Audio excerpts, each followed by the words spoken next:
Hello, എല്ലാവർക്കും പുതിയൊരു വീഡിയോയിലോട്ട് സ്വാഗതം. എല്ലാവരും സുഖമായിട്ട് തന്നെ ഇരിക്കണമെന്ന് വിശ്വസിക്കുന്നു. ഇന്നൊരു നൈറ്റ് വ്ളോഗാണ് കാണിക്കുന്നത്. എന്നും മോർണിംഗ് വ്ളോഗൊക്കെ അല്ലേ കാണിക്കുന്നത്. അപ്പോൾ ഇന്നൊരു നൈറ്റ് റൊട്ടീൻ ആകാമെന്ന് വിചാരിച്ചു.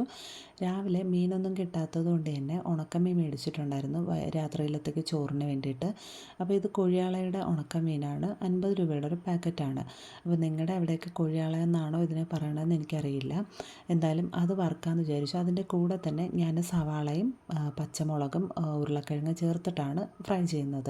അപ്പോൾ ആദ്യം നമുക്ക് ഉണക്കമീനൊന്ന് വൃത്തിയാക്കിയിട്ട് അത് എണ്ണയിൽ വെറുതെ വറുത്ത് കോരാം. അപ്പോൾ ഉണക്കമീനിൽ ഉപ്പുള്ളത് കൊണ്ട് തന്നെ ഞാൻ അധികം ഉപ്പൊന്നും ചേർക്കുന്നില്ല. മാത്രമല്ല ഇത് നല്ല ഉപ്പുണ്ടായിരുന്നു. അപ്പോൾ ഞാൻ കുറേ സമയം വെള്ളത്തിലൊക്കെ ഇട്ട് വെച്ചിട്ടാണ് ചെയ്തത്, അതിൻ്റെ ഉപ്പ് പോകാൻ വേണ്ടിയിട്ട്. പക്ഷേ എന്നാലും നല്ല ഉപ്പുണ്ടായിരുന്നതുകൊണ്ട് ഉപ്പിടാണ്ട് ആദ്യം ഇതൊന്ന് വറുത്ത് കോരിക്കുക. എന്നിട്ട് അതേ എണ്ണയിൽ തന്നെ നമുക്ക് അരിഞ്ഞു വെച്ചിരിക്കുന്ന സവാളയും ഉരുളക്കിഴങ്ങും പച്ചമുളകും കൂടി ചേർത്തിട്ട് നന്നായിട്ടൊന്ന് വഴറ്റിയെടുക്കാം. അപ്പോൾ ഇതൊന്ന് വേകുന്നതിന് വേണ്ടി ഒരല്പം മാത്രം ഉപ്പിട്ട് കൊടുക്കുന്നുണ്ട്, വളരെ കുറച്ച്. ഇങ്ങനെ കഴിക്കാൻ നല്ല ടേസ്റ്റാണ്. നിങ്ങൾ ഇതുപോലെ ഒന്ന് ട്രൈ ചെയ്ത് നോക്കണേ.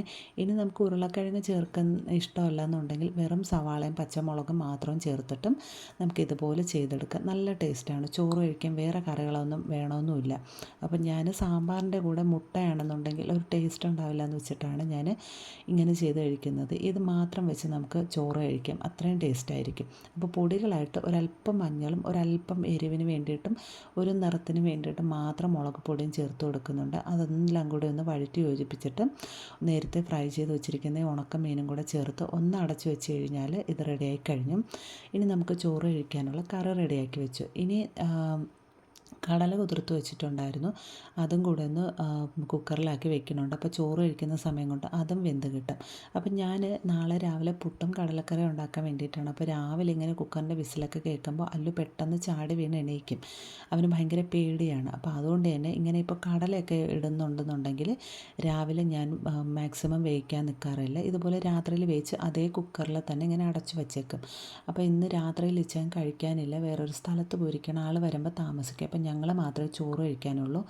ഞാനപ്പം സാമ്പാറും പുളിഞ്ചിക്കയുടെ അച്ചാറും ഉണക്കമീൻ ഫ്രൈ ചെയ്തതെന്ന് വെച്ച് ഞാനും മോളും ചോറ് കഴിച്ചു. അപ്പം മോന് നേരത്തെ തന്നെ ചോറ് കൊടുത്തിട്ടുണ്ടായിരുന്നു. അവനിങ്ങനെ അടുക്കളയിൽ വന്ന് മര്യാദ രാമനായിട്ട് ഇരിക്കുന്ന വേറൊന്നുമില്ല, ചോറൊക്കെ കഴിച്ചു. ആൾക്ക് നല്ല ഉറക്കം വരുന്നുണ്ട്.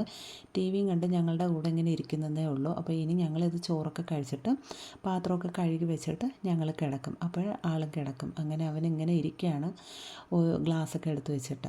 അപ്പോൾ പൂച്ച ഞങ്ങൾ അടുക്കള കതവ് തുറന്നു കഴിഞ്ഞാൽ അവിടെ ഇരിക്കും. അപ്പം ഞാൻ അവിടെ അടച്ചതുകൊണ്ട് ഫ്രണ്ടിൽ വന്നിരിപ്പുണ്ട്. ഇനി ഞങ്ങൾ കഴിച്ചിട്ട് കുറച്ച് ചോറ് അത് കൂടെ വെച്ച് കൊടുക്കും എന്നുള്ള പതിവാണ്. അതുകൊണ്ട് ഇങ്ങനെ വെയിറ്റ് ചെയ്തിരിക്കും പാവം.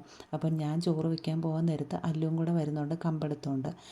അപ്പോൾ ചോറും കൊടുത്തിട്ട് ഞങ്ങൾ അകത്ത് കയറി. അപ്പോൾ ഇന്നത്തെ വീഡിയോ ഇത്രയേ ഉള്ളൂ. വീഡിയോ ഇഷ്ടപ്പെട്ടാൽ ലൈക്ക് ചെയ്യാനും സബ്സ്ക്രൈബ് ചെയ്യാനും മറക്കല്ലേ. താങ്ക്